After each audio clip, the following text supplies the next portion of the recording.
เท่าเนี่ยไม้หนาวแห้ง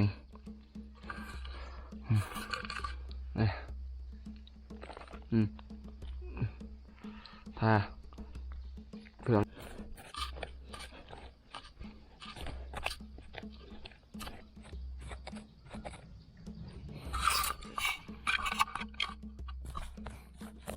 กดเลิกเลยทุกคนเด้อ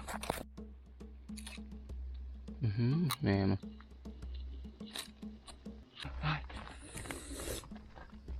โอ้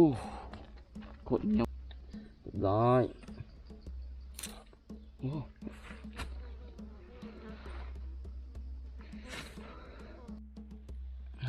เบิ่งดูมันสุกนะบ่ปีนเบิ่งอึ๊บว้า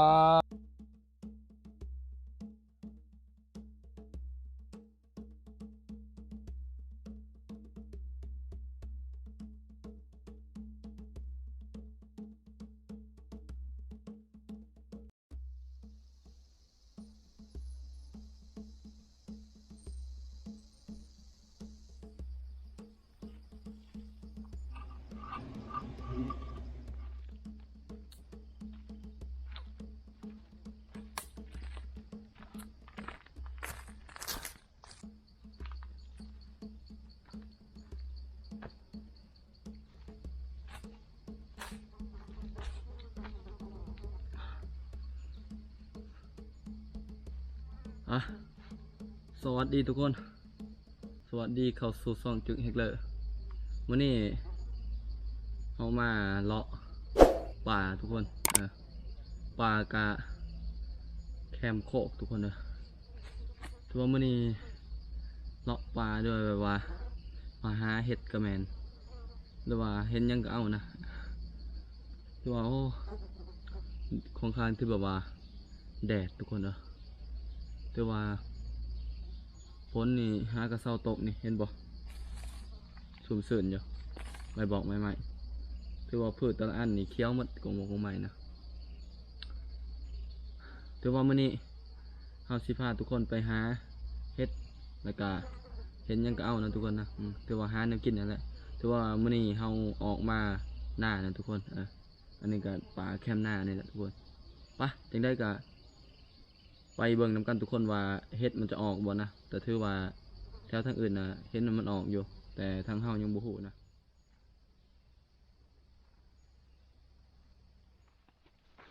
ถือว่าป่าเขตนี้มันจะเป็นป่ากะบ่เทิงกับตึบปานใดทุกคนถือว่าตะเกานี่ห้องเท่านี้นั่นสมัยต้นเฮายังน้อยนี่กบลายเขียดลายมีคนอื่นทุกคนแต่เดี๋ยวนี้เขาก็บ่ฮู้กันว่าสิมีหรือบ่เสียงนกห้องนี่ต้นไห้แต่เก่ามันมากในต้นไห้อันนี้ตอนนั้นเอากระทุนมายิงนกมาเลยนกน้อยหรือว่านังสติ๊กทุกคนนี่เด้ของไห้อันนี้สมัยนั้นนะสมัยตอนเด็กๆแต่ว่าตอนนี้มันบ่มากซ้ำไปเบิ่งนำกันทุกคนคือว่าแหละแดดชิบหายแล้วนะไปลุ้นนำกัน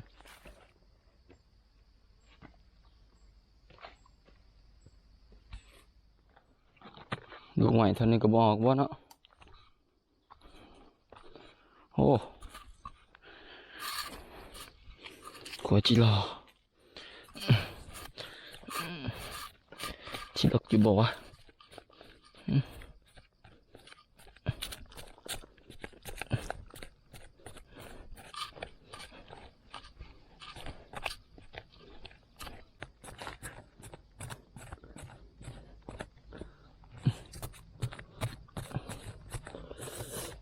โอ้ลึกขนาด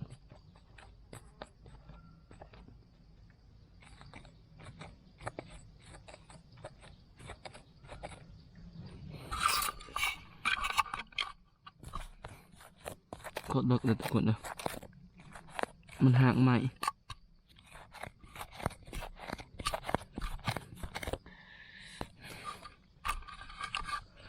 สงสัยชีบ่ได้กินแล้วนะสงสัยชีอดกินแล้วมันบ่ได้ซ้ำหายังมันเหี่ยวไป หาต่อไปเห็นยังเอาโอ้โคตรแดดเลยทุกคนเอาตรงหาเอาอีกช่างมาท่าใส่นาเขาก่อนนาเขาจังโบแฮมนะทุกคนนี่แล้วทุกคนนี่เขาจะเอาเศษขี้เถ้าเนี่ยไม้นาเอาแหง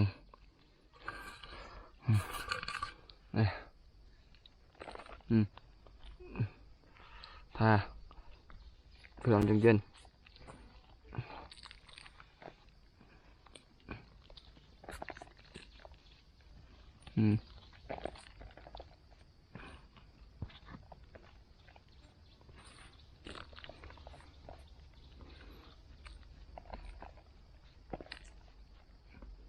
นี่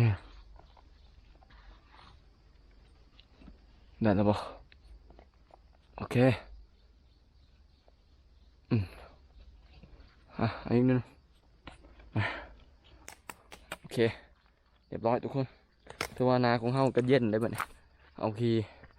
ต้มถ่านมาใส่นะไปหาต่อเลาะแถวห้อง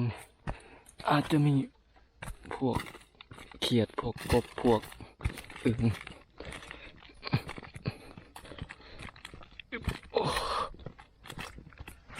เป็นหูอยู่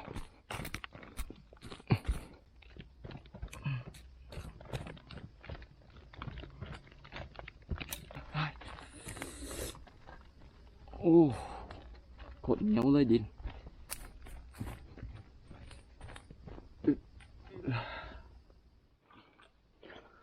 โอ้โอ้โอ้โอ้ยี่กบมันอยู่ยังวันนี้วะโอ้คนน่าจะตกฝนตกมันจะอยู่ในสระบังเธอว่ากบนี่บ่ได้น้อยเลยทุกคนมันอยู่นี่ฝนตกเมื่อคืนนี่ได้ฝนตกในหอยมันเห็นมาหอยมันเนี่ยมาสนอยู่บนนี้โอ้ตายน้ำตื่นกันนั้นถือว่าเป็นอาหารของเราทุกคนโอ้บนาเสือเลยว่ามันจะอยู่แบบนี้นะก็ถือว่าเราฝนตกเมื่อคืนนี่นะแล้วมันเขาหูมันล้มใหญ่พดเห็นบ่เดี๋ยวตั้งกล้องก่อนจำทุกคน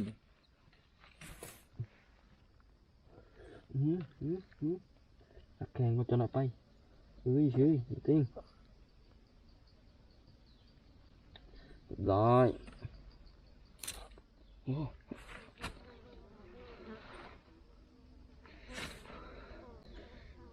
โคตรใหญ่เลยทุกคนโอ้กบเผาบนน่าเชื่อเราอยู่บนนี้มันจะมีกบเผาตัวมันใหญ่หนึ่งอาคารเรียบร้อยแล้วโอ้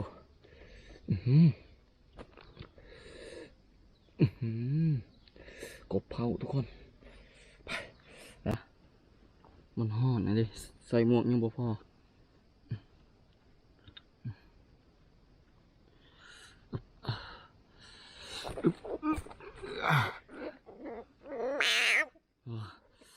จับมันห้องเห็นบ่ไปทุกคนมันไปเถียงกันเพื่อหอดเถียงแดดแห้งได้ไปแม่มัน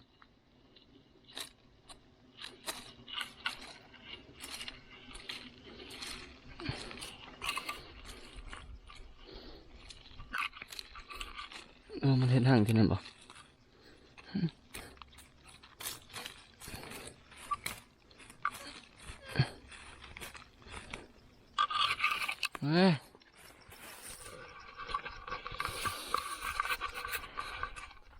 มันบ่ได้เห็นห่างใช่ซ้ำนะทุกคนเลย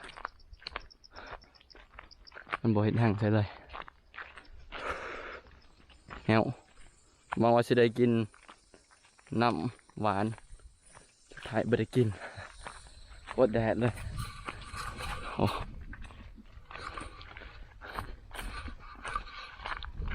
ตัวทองผ้ามันนี่ป้อตัวสดใสดีเลยทุกคนนะเอาเลาะมาหอดโคกแล้วมัน ดี๋ยวชิมือเถียงโอ้ตะแตนบินฮึบ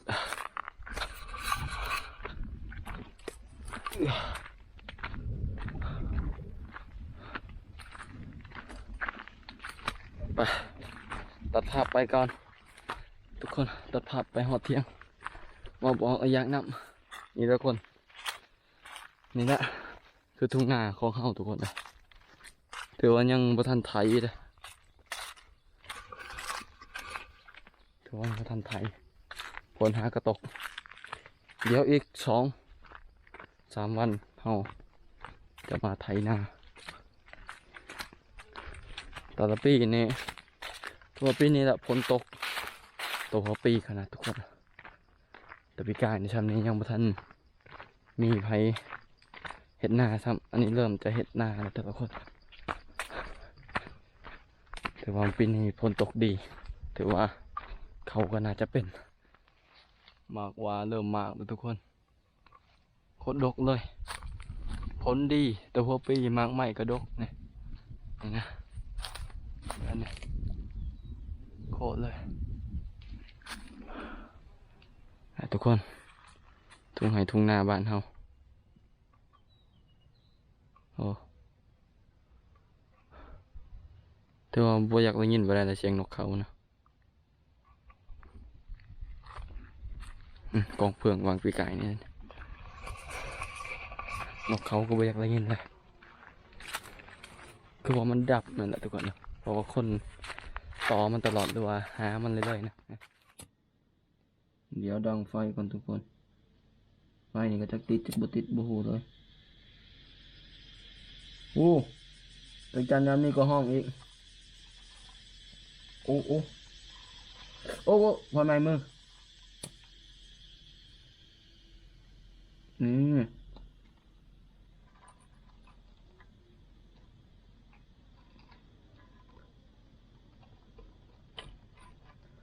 โอเคแน่อึ๊บนี่เห็นบ่ติดไปทีเรียบร้อยนี่แหละความง่าย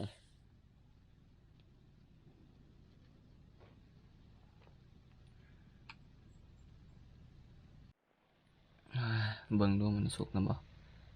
ปีนเบิ่งอึ๊บว้าวสุกพอดีไม่นิดนึงยังอีกส่วนขาหน่อยเดียวนะเอาขาก่อนโอเคอุ๊บเรียบร้อยเอารออีกแป๊บหนึ่งทุกคนยังตะขามันนะกายนั่นกายมาสุกละสีไหมมันเลยทอดตะขาเดี๋ยวขามันสุกแล้วเราจะเอากบนี่ขึ้นไปกินข้าวอยู่เทิงเทียงทุกคน